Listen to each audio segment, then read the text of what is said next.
আসসালামু আলাইকুম, welcome to টেকবিডি19।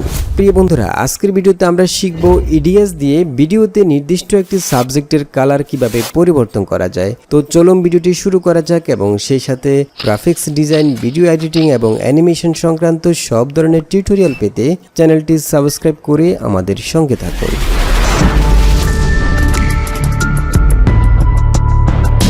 Welcome back. তো বন্ধুরা, ভিডিওতে যে কোনো একটি সাবজেক্টের কালার পরিবর্তন করার জন্য আজকে আমরা ইউজ করব ইডিএস 8.53 ভার্সন।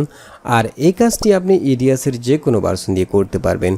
এছাড়াও ইডিএস সহ যে কোনো প্রিমিয়াম সফটওয়্যার আপনি যদি একদম ফ্রিতে ডাউনলোড করতে চান তাহলে আমাদের ফেসবুক পেজ টেকবিডি19 ভিজিট করতে পারেন। আমরা সেখানে সব ধরনের প্রিমিয়াম সফটওয়্যার একদম ফ্রিতে প্রোভাইড করে থাকি। ওকে, এখন আমরা চলে এসেছি ইডিএসে। আমরা এখানে কয়েকটি ভিডিও ফুটেজ এনে রেখেছি। এখান থেকে আমরা একটি ফুটেজ টাইমলাইনে ড্র্যাগ করব। আমি এই ফুটেজটিকে টাইমলাইনে ড্র্যাগ করলাম। ওকে, আমি যদি এখানে এটা একটি ভিডিও ফুটেজ, আমি চাচ্ছি এই ফুটেজটির এই যে সাবজেক্টটি রয়েছে মেয়েটি, এটা যে পোশাকটি আছে এটার কালারটা আমি চেঞ্জ করে দেবো। এই রেড কালারটাকে আমি চেঞ্জ করে অন্য একটি কালার করব।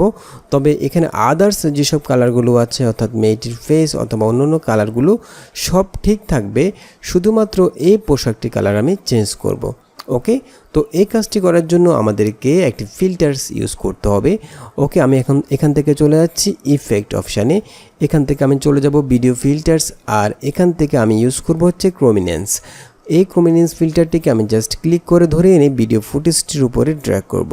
ওকে, এরপর আমি এখান থেকে কাস্টমাইজ করতে হবে ফিল্টার্সটিকে। সেজন্য আমি ডান পাশে যে ইনফরমেশন উইন্ডোটি রয়েছে সেখান থেকে ক্রোমিনেন্সের মধ্যে ডাবল ক্লিক করব। আর কোনো কারণে যদি এই উইন্ডোটি এখানে না আসে সেক্ষেত্রে আপনি এখান থেকে ভিউ অপশানে চলে যাবেন। এখান থেকে উইন্ডো লেআউট, এখান থেকে নর্মালি ক্লিক করলে কোনো উইন্ডোর যদি মিসিং থাকে সেটাই চলে আসবে। ওকে, এখন আমি ক্রোমিনেন্সে ডাবল ক্লিক করে কাস্টমাইজে চলে গেলাম। এখান থেকে ক্রোমিনেন্সটা কাস্টমাইজ করার জন্য আলাদা একটা উইন্ডো ওপেন হবে। তো এখান থেকে আমাকে প্রথমে আমি যে কালারটি চেঞ্জ করতে চাচ্ছি সেই কালারটি সিলেক্ট করে নেব। ফর এক্সাম্পল, এখানে যে প্যান টুলটি রয়েছে এই প্যান টুলটি দ্বারা আমি যে কালারটা সিলেক্ট করতে চাচ্ছি সেই কালারের উপরে ক্লিক করব। আমি চাচ্ছি এই রেড কালারটা আমি সিলেক্ট করব। ওকে, আমি রেড কালারের উপরে ক্লিক করলাম। ওকে, ক্লিক করার পর এখানে ডান পাশে অনেকগুলো অপশান পাবেন। এখানে নিচে তিনটা অপশান রয়েছে, inside filter, edge filter and outside filter. আর ইনসাইডটা হচ্ছে আমরা যে কালারটা সিলেক্ট করেছি সেটা হচ্ছে ইনসাইড, আর আউটসাইড হচ্ছে আমরা যে কালারটা সিলেক্ট করেছি সেই কালারটা ছাড়া বাকি যে কালারগুলো আছে সবগুলো হচ্ছে আউটসাইড।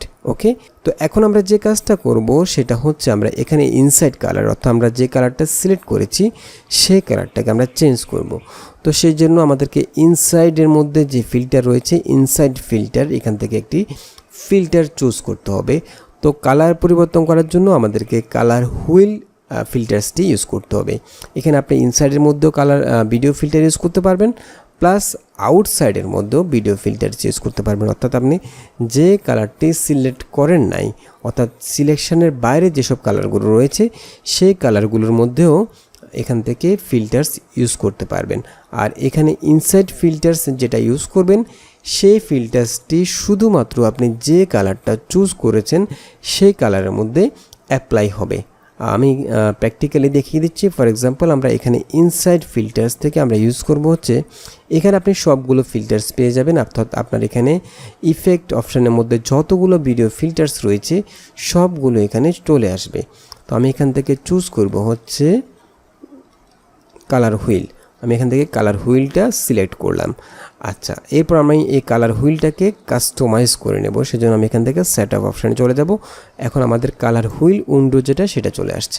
এখান থেকে আমি কালার হুইলটাকে ঘুরিয়ে আমি এখানে যে কালারটা রয়েছে সেটা থেকে চেঞ্জ করে দেবো। ফর এক্সাম্পল, আমি এখান থেকে কালার হুইলটা ঘুরলে যতক্ষণ কালার হুইলটা যেদিকে আপনি সার্কেল করবেন সেদিকে যে কালারটা রয়েছে সেটা এখানে চলে আসবে। এখানে দেখুন আমি কালার হুইলটা যেদিকে নিচ্ছি সেদিকের কালারটা এখানে চলে আসছে। ফর এক্সাম্পল, আমি এখান থেকে যদি এই কালারটা চুজ করি, এরপর আপনি চাইলে এটার ক্রোমিনেন্সটা বাড়িয়ে দিতে পারেন। ফর এক্সাম্পল, আমি যদি চাই এটাকে একটু বাড়িয়ে দিতে, কালারটাকে একটু হাইলাইট করে দিতে, তাহলে এদিক থেকে বাড়িয়ে দিতে পারেন। ওকে, এরপর আপনি চাইলে এখান থেকে কন্ট্রাস্টটা বাড়িয়ে দিতে পারেন, আবার চাইলে ব্রাইটনেসটা কমিয়ে দিতে পারেন, বাড়িয়ে দিতে পারেন। ওকে, আমি ব্রাইটনেসটা 0 রাখলাম। ওকে, এরপর এখান থেকে কালার কমিয়েন্সটা একটু বাড়িয়ে দিলাম। এই পয়েন্টটাকে যদি বাড়ান তাহলে কালারটা বেশি হাইলাইট হবে, আর যদি কমিয়ে দেন তাহলে এটি ডার্ক হয়ে যাবে। ওকে, আমি একটু বাড়িয়ে দিলাম। ওকে, আচ্ছা, এরপর আমি জাস্ট এখান থেকে ওকে দিয়ে বের হয়ে আসব। ওকে, এখন আমরা যে কালারটা শুধু সিলেক্ট করেছি, অর্থাৎ এখান থেকে আমরা রেড কালারটা সিলেক্ট করেছি, আর এখান থেকে যে ফিল্টার্সটি আমরা ইউজ করেছি সেটা শুধুমাত্র আমরা যে কালারটা সিলেক্ট করেছি সেই কালারের মধ্যে অ্যাপ্লাই হয়েছে, অর্থাৎ এখানে বাকি যে কালারগুলো রয়েছে সেই কালারগুলোতে এই ফিল্টার্সটি অ্যাপ্লাই হয়নি। আমি যদি এটাকে পারফেক্টভাবে ম্যাচ করতে চাই সেক্ষেত্রে আমাকে বুঝতে হবে যে আমাদের কতটুকু অংশ সিলেক্ট হয়েছে। আমরা সেজন্য এখান থেকে শো কিতে ক্লিক করব। শো কিতে ক্লিক করলে আমাদের সিলেকশনটা আসলে কতটুকু হয়েছে, আমরা যে রেড কালারের উপর ক্লিক করেছিলাম সফটওয়্যার কতটুকু অংশ সিলেক্ট করে নিয়েছে, অর্থাৎ ইনসাইডের মধ্যে ধরে নিয়েছে। এখানে দেখুন, আমি যদি ডাবল ক্লিক করি তাহলে বুঝতে পারবো। এখানে দেখুন শুধু যে পোশাকটা রয়েছে সেটা সিলেক্ট করেছে। এছাড়াও আপনি যদি চান সেটাকে আরও কাস্টমাইজ করতে পারেন। ফর এক্সাম্পল, আমি যদি সাইজে এখান থেকে শেফ আলফাটা একটু বাড়িয়ে দেব, অর্থাৎ একটু সফট করে দেব, তাহলে এখান থেকে বাড়িয়ে দিতে পারি।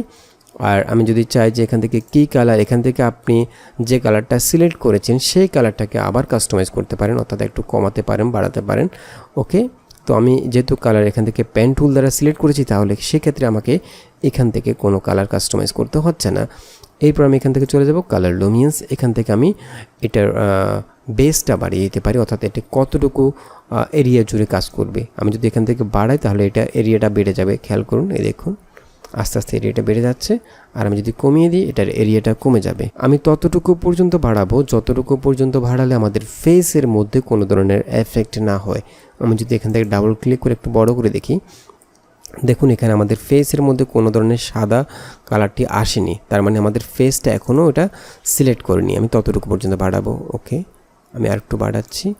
এই দেখুন আমি একদম বেশি বাড়িয়ে দিয়েছি। এখন দেখুন এটা এখানে যে ঠোঁটটা রয়েছে সেটা ধরে ফেলেছে। আমি যদি এখান থেকে শো কিটা উঠিয়ে দিই তাহলে বুঝতে পারবেন।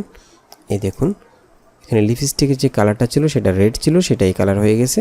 তো সেজন্য আমাদেরকে এখান থেকে একটু কমিয়ে দিতে হবে বেসটা। আমি যদি শো কিতে ক্লিক করি তাহলে ভালোভাবে বুঝতে পারবো। ওকে, আমি একটু কমিয়ে দিলাম। এখন ঠিক আছে। এই দেখুন লিপস্টিকের যে কালারটা আছে সেটা ঠিক আছে, বাট শুধু পোশাকের কালারটা চেঞ্জ হলো। ওকে, তো আপনি ততটুকু পর্যন্ত এখান থেকে বেসটা বাড়াবেন যতটুকু পর্যন্ত বাড়ালে আমরা যে কালারটা সিলেক্ট করেছি সেই কালারটা ছাড়া বাকি কালারগুলোর মধ্যে কোনো ধরনের এফেক্ট না আসে। ওকে, আর আপনি সেটা বোঝার জন্য অবশ্যই এখান থেকে শো কিতে ক্লিক করবেন, তাহলে আপনি বুঝতে পারবেন যে কতটুকু পর্যন্ত কালার সিলেক্ট হলো। ওকে, আমি চাইলে এখান থেকে আরেকটু বাড়িয়ে দিতে পারি।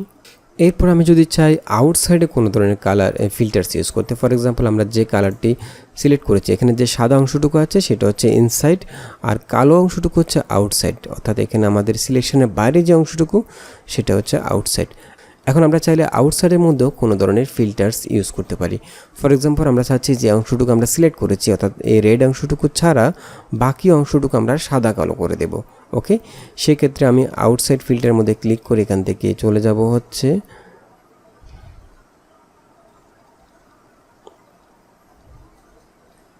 কালার ব্যালেন্সে। এখান থেকে আমি কাস্টমাইজ করবো এটাকে, সেজন্য আমি সেটআপে ক্লিক করলাম। এরপর এখান থেকে আমি ক্রোমাটা একদম কমিয়ে দেব, তাহলে এটি ব্ল্যাক অ্যান্ড হোয়াইট হয়ে যাবে। এই দেখুন, এরপর আমি যদি ওকে দিই, এখন দেখুন আমরা যে অংশটুকু সিলেক্ট করেছি সেটা হচ্ছে রেড অংশটুকু। এটার মধ্যে আমরা কালার হুইল ইউজ করেছি, সেজন্য এটা কালার চেঞ্জ করে দিলাম আমরা। এবং আউটসাইড ফিল্টারের মধ্যে আমরা কালার ব্যালেন্স ইউজ করে ব্ল্যাক অ্যান্ড হোয়াইট করে দিয়েছি, সেজন্য এখানে পোশাকের বাইরে যে অংশটুকু আছে সেটা ব্ল্যাক অ্যান্ড হোয়াইট হয়ে গেল। এই দেখুন, এখন আমি যদি একটু প্লে করি তাহলে বুঝতে পারবেন। তো বন্ধুরা, আশা করি বুঝতে পেরেছেন কিভাবে পারফেক্টভাবে ভিডিওতে যে কোনো একটি সাবজেক্টের কালার চেঞ্জ করবেন। তো আশা করি ভিডিওটি ভালো লেগেছে। যদি ভালো লেগেই থাকে তাহলে অবশ্যই একটি লাইক দিয়ে দিবেন, শেয়ার করবেন এবং দেখা হবে পরবর্তী ভিডিওতে। সে পর্যন্ত ভালো থাকবেন, সুস্থ থাকবেন। আল্লাহ হাফেজ।